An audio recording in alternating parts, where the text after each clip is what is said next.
गुनासो गरिरहेको छ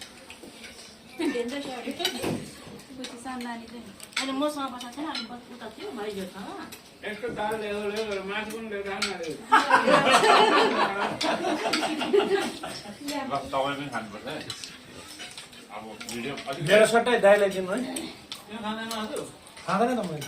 यस्तो हिरो भिडियो गर्नुपर्छ है यो मासु नखाने म पासाङ आछन् विश्व बासा आछन् कुन मासु केही नखाने तर ठ्याक्कै लामा हो भने त लामाहरूको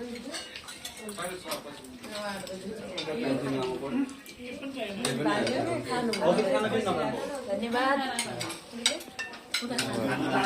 खानाहरू के कस्तो भयो होला खाना हजुरहरूलाई म चाहिँ बिग्रेको लामो पर्यो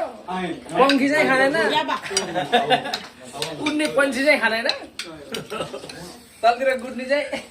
कता भाइ खाना किन होइन अहिले सबै सकौँ भनेर